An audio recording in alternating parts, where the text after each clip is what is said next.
So the African demographic profile has happened because of two things. Number one, the world is sufficiently globalized and China has been sufficiently hungry that they will pay anything for raw materials, that all of Africa, not just sub-Saharan Africa, has been able to export raw commodities that are industrial and import food. And that has allowed the populations to expand significantly. So Egypt today, if all of a sudden food imports were no longer an option, they would lose half their population. Even if they converted all their citrus and all of their cotton to wheat, they now have twice the population that's necessary, or twice double the population that their land could support if they just switched over to wheat. And no one in Africa is that extreme, but they're all kind of flavors of that trend. Number two, part of the reason that countries, as they industrialize for the early decades, actually get a much larger population is child mortality goes down significantly. In the case of Africa, that's not because they have gotten better at it. That's because they've been able to afford the technologies that they import in terms of things like antibiotics and childcare stuff. In a post-globalized environment, the food imports and those technologies go away, and you would expect to see population crashes. Maybe not as dramatic as what I'm expecting to see in China, but still horrific. The second problem is that Africa is a series of 5 stacked plateaus, and it's very difficult to get physical infrastructure up and down those plateaus. So in the colonial era, the Europeans never tried. They built tap lines to a specific economic resource, typically a mine, and that was it. And the Africans have discovered that the cost of building a real transport network is just too onerous, and the benefits from it are too thin, so it just really hasn't happened at scale outside of South Africa. That makes it very hard for them to benefit in a post-globalized system. They'll still have those tap lines, they'll still have the resources that the world needs, and I don't think we're going to have a raw commodities though. Yeah, I don't think we're going to have a new colonial era, because just because they're going to see higher expenses and higher death rates doesn't mean that all of a sudden all the guns are going to go away. I mean, part of the reasons why the colonial era was so horrible for the Africans is the Europeans brought guns to knife fights for decades. Well, Africans' guns might not be as good as European guns, but they're still guns. And so that the delta isn't there anymore. But that doesn't mean I think they're going to do great. So there's pockets. Kenya, Uganda, South Africa, Nigeria, Senegal, where the infrastructure is easier to build. I think they'll do better. Then you get your third thing, and that's HIV. The birth rates, the survivability of the youth in Africa in the HIV countries has basically dropped by more than half. And yes, they are now getting better at prevention, but that takes a massive melon scoop out of their demographic structure that is irreplaceable. How positive are you on America's future? Well, let's start with the basics that most countries kind of lack. The United States and Canada are two of the world's greatest agricultural producers and massive exporters. Check. That's not going anywhere. The North American system can provide for its own input system for agriculture, so it's not going to go anywhere at all. Canada and the United States are two of the world's largest energy producers and processors. That's not going anywhere. So already the basics of civilization look pretty good. We've got ocean moats. We don't have to worry about an invasion. Check. Our demographics. The United States is the healthiest demography in the advanced industrial world. Mexico is the healthiest demography in its peer class. And Canada has the best record in the world, bar none, for attracting people in their 20s and 30s via immigration. Those three together make North America by far the best demographic picture on the planet. So our capital structure is more or less stable. Our consumption base is fine. Our weakness is in manufacturing. Now, because of the shale revolution, the United States is very good at low-end manufacturing. Heavy chemicals, plastics, that sort of thing, because we have the cheapest inputs in the world. We're also, because of our educational system, the best at the high end. That's where Canada competes, and not well. In the middle are the Mexicans. Right. Everything from heavy machinery to automotive, they excel. So the challenge moving forward is the other stuff. The stuff that we've largely farmed out to East Asia. On the low end, the materials processing, that's primarily a China story. I'm really not worried about the long-term picture, because we're talking about, when you want to turn lithium into metal or bauxite into aluminum, this is 1920s technology. This is not hard. It's not even very expensive. You just have to take the time to build and site the industrial plant. And you don't do that overnight. So it's probably going to take a shortage to force us to do it, but it would already be far more cost effective to do it on the US Gulf Coast than it is in China. So I'm not too worried there. I'm worried about electronics. Electronics, computing, cell phones, that sort of thing. The thing with electronics is there are so many pieces of different quality sets that require different labor forces, some of which earn $1 a day, some of which earn $1 a second, in close proximity. So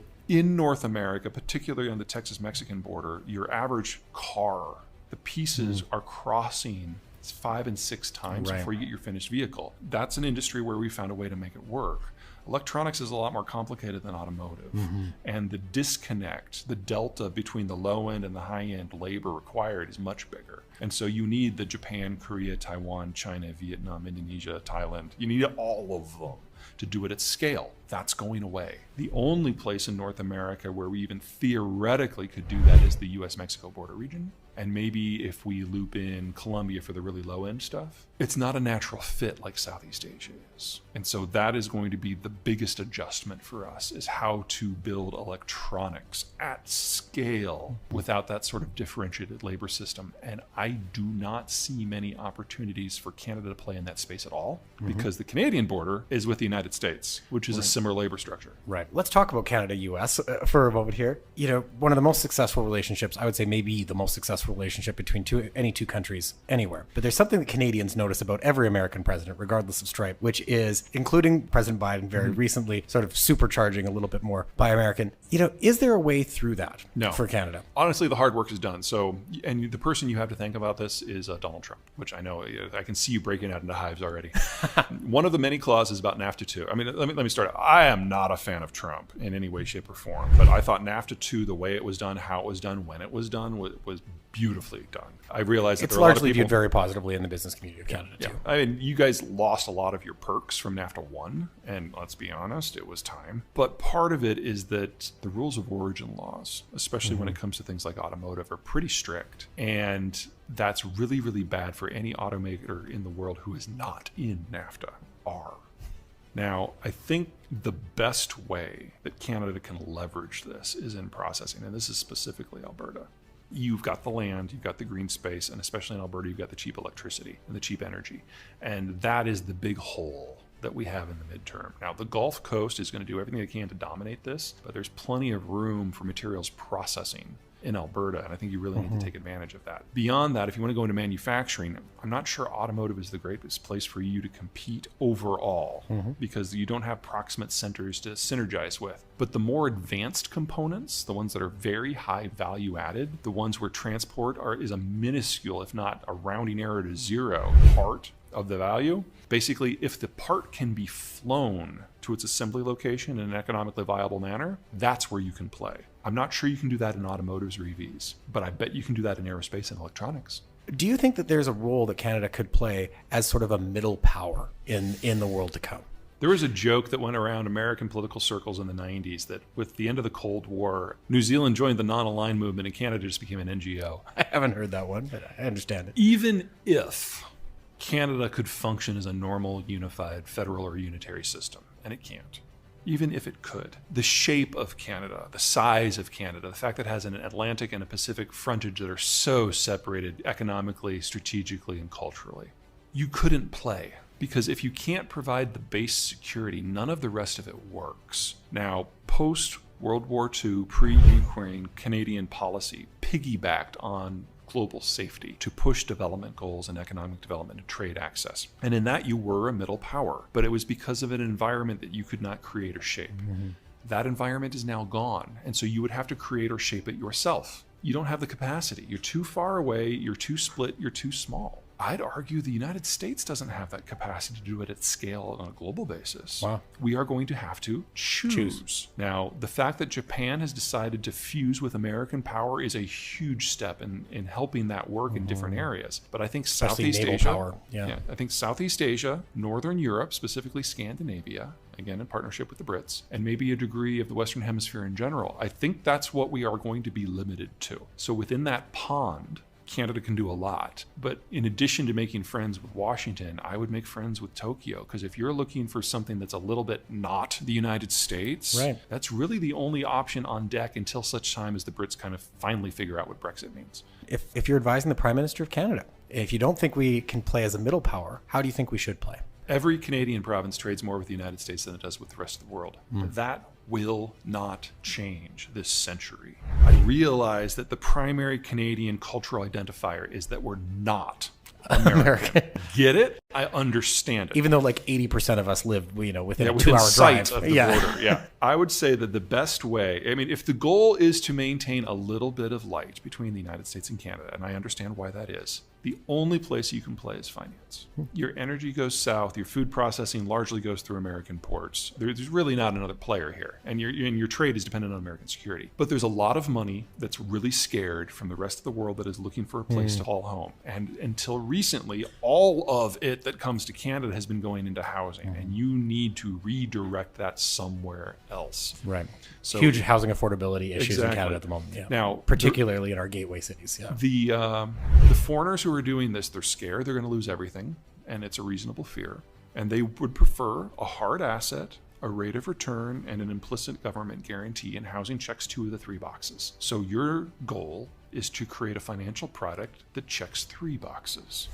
Called a community development bond. We're moving into an environment where capital is going to be harder to get, and if you can find a way to funnel stupid, scared capital into more productive uses, that will make Canada awash with foreign money that doesn't really care what its rate of return is. Because if they get half of it back after 10 years, that means they got half their money out. They call that a win. Better than zero. Exactly. Yeah. So if you can get the foreigners to pay for your own system, that's the way forward here. And that is the big outsized win for Canada to become, I don't want to call them money launderers to the stars or anything like that. No, I don't think that should be the tagline. Yeah, exactly. Right. But you could put it to more productive use than it can if it just goes into housing. Which is about inflation. Because, if we were to survey, in fact, we regularly do, the folks that live in Alberta and Calgary and Canada, I can tell you what's coming up at the top of their concern list. It's affordability, particularly inflation, and how interest rates interact with that as well.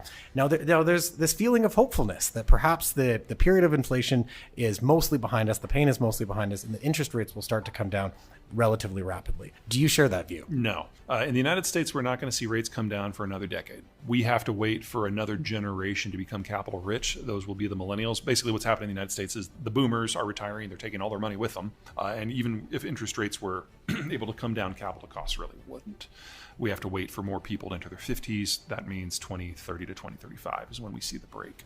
Canada's inflation is coming from 2 sources. Number one is the property market. There's no reason to expect that to get better except for this ban on foreign purchases. The foreigners are going to find more and more creative ways to get around that. And so the policy will have to continually be updated to keep that under control. But the second reason you've been dealing with inflationary issues is COVID. From the point that a demand profile shifts, whether it's because of a lockdown or a new vaccine makes it impossible to open, or the anti-vaxxers throw a fit, or the anti-vaxxers all get put in prison, whatever it happens to be. It takes about 18 months for the supply chains to match the new demand profile. And in the United States and Canada, it was 18 months ago that we started our opening. So we're finally getting to the end of the COVID impact. And so yes, you're seeing disinflation now as the supply chains are finally repaired.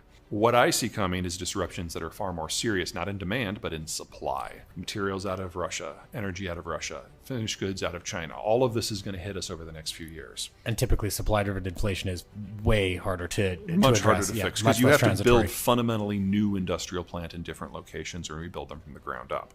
Now, we will do that in North America. We will double the size of the industrial plant, but it will take us 5 years. And in that 5-year period, we will have inflation of 9 to 15% per annum.